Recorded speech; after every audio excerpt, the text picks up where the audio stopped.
Mi nombre es Francisco José Acevedo Caicedo, soy profesor de planta de la Universidad La Gran Colombia y este es mi análisis sobre la reforma del Código Civil para ámbito jurídico. Sea lo primero agradecer a los profesores Bonivento, Lafón, Herrera, así como a los coordinadores de la Universidad Nacional por su dedicación y esmero en este trabajo. En cuanto a la estructura del Código Civil, como tal, se refleja una estructura más pragmática en donde se sintetiza el código y se intenta generar valor agregado. Aún así sería oportuno revisar su estructura lógica, su articulado y su orden, porque pareciera que se pierden algunos espacios, como por ejemplo la mención de la ley, que es la voluntad soberana de la manifestación del pueblo, ¿sí? Entonces, en ese sentido sería bueno revisar la estructura y orden lógico del Código Civil. En esta revisión puntual nos encargaremos de analizar las fuentes formales del derecho, el concepto de persona natural o física y adicionalmente algunos apuntes en relación con la propiedad intelectual. Las fuentes formales del derecho hacen referencia a las fuentes materiales y fuentes formales. Las fuentes materiales como tal son todo aquello que alimenta la constante evolución del derecho, como la ciencia, la tecnología, la religión, las costumbres, mientras que las fuentes formales son estas fuentes materiales ya depuradas a través de las cuales se expresa el sistema jurídico. Si bien el Código Civil de don Andrés Bello no tenía enunciado claramente cuáles eran las fuentes que orientaban el Código Civil, a diferencia del Código Mercantil, el Código Laboral, el Código Penal, en donde sí se menciona, este código hace un esfuerzo por establecer que primero prima la Constitución, luego la ley, la jurisprudencia y los tratados y principios internacionales del derecho. Veamos entonces que hay un corte sumamente positivista en el código.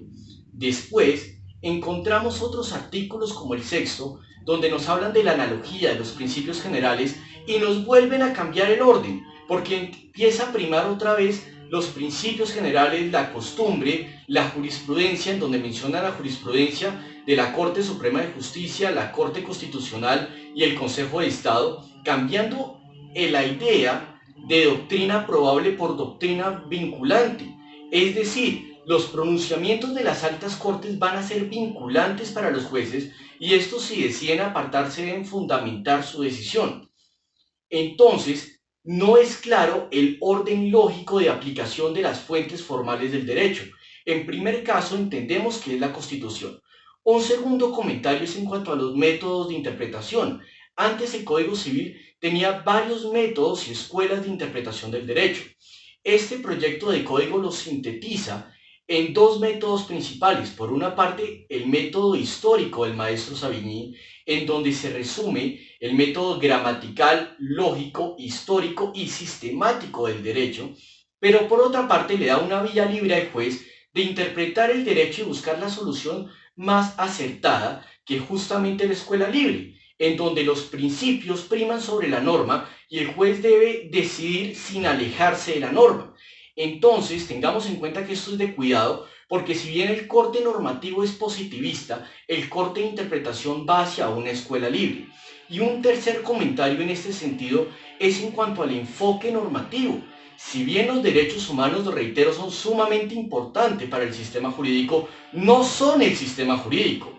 Y el derecho civil son las relaciones entre civiles, y así lo concibieron en el derecho romano. Ius civilis, ius gentium, ¿sí? Y esto como tal nos aparta del derecho mercantil, nos aparta del derecho de las relaciones con el Estado, ¿sí?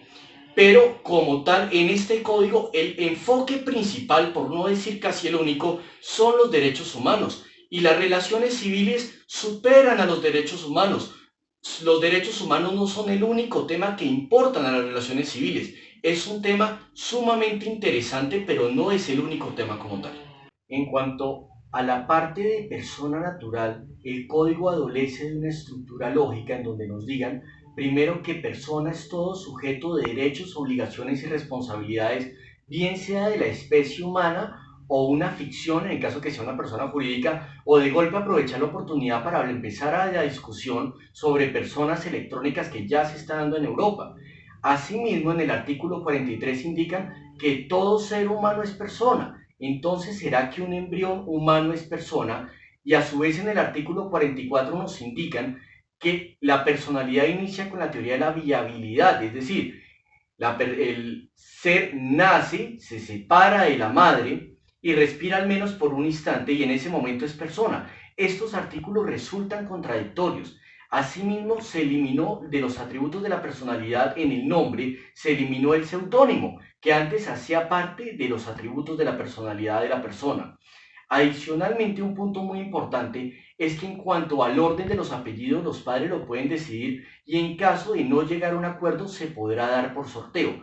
Lamentablemente se vuelve a retomar el tema del hijo adoptivo en pleno, cuando esto ya había sido abolido desde 1936. ¿Por qué directamente no considerarlo como un hijo por el lazo consanguíneo, así sea adoptivo, en vez de seguirlo discriminando y señalándolo toda la vida como usted es el adoptado? En cuanto a la propiedad intelectual, primero es necesario entender qué es un derecho objetivo y qué es un derecho subjetivo. El derecho objetivo es la norma establecida, el derecho subjetivo son las facultades. Y reitero, la concepción del código es que las facultades se encuentran dirigidas únicamente a los derechos humanos y esto no es así. La propiedad intelectual es una propiedad muy interesante, coligada con los derechos humanos, pero no está supeditada a los derechos humanos y esto hay que resaltarlo. Ahora bien, en cuanto a la división entre derechos patrimoniales y extrapatrimoniales, la diferencia básica es que los patrimoniales son transmisibles a terceros mientras que los extrapatrimoniales no lo son. Aún así, en este código, en el artículo 36.4, nos mencionan que los derechos patrimoniales son de contenido económico y no siempre lo son. Adicionalmente, en el artículo 36.4 menciona como derechos patrimoniales los derechos de autor. No obstante, los derechos de autor pueden ser de corte de derechos morales o derechos patrimoniales y es muy importante tenerlo establecido y tenerlo claro. Y no solo para las personas que han estudiado la materia, sino para cualquier persona que se acerque al Código Civil. En cuanto al artículo 25, si bien menciona la importancia de la propiedad intelectual e industrial, queda un poco en el aire qué son los derechos análogos. No sé si se hace referencia a los derechos conexos en derecho de autor. También habla de la primacía de la ley. Y tengamos en cuenta que las normas más importantes que tenemos en materia de propiedad intelectual son normas de orden comunitario, como la decisión andina 351, la decisión andina 486, la 608. Entonces, esto no se puede pasar por alto. Finalmente, habla del derecho de imagen en el artículo 59, y esto es sumamente importante. No obstante, la redacción no es la más adecuada, toda vez que habla que toda persona deberá autorizar el uso de su imagen, salvo que sea para fines periodísticos o artísticos, entre otros, siempre y cuando no tengan fines lucrativos. Entonces, ¿qué pasa con los caricaturistas o con los periodistas que hacen notas sobre políticos o hacen caricaturas sobre políticos? Estos son temas que, si bien es muy importante resaltarlos en el Código Civil, es de anotar que se deben precisar para mayor claridad. Finalmente, en cuanto respecta a propiedad intelectual, es necesario realizar una precisión adicional. Se habla de bienes inmateriales, de objetos inmateriales, cuando la real clasificación son bienes corporales y bienes incorporales, no como tal objetos inmateriales. Es necesario aclarar eso. De hecho, lo anterior, agradecemos la oportunidad de presentar nuestros comentarios y estamos dispuestos a colaborar en cuanto sea pertinente. Nos despedimos enviando un atento saludo, no sin antes reconocer la constante labor del maestro Álvaro Ortiz Monsalve en la formación de los pupilos del derecho civil.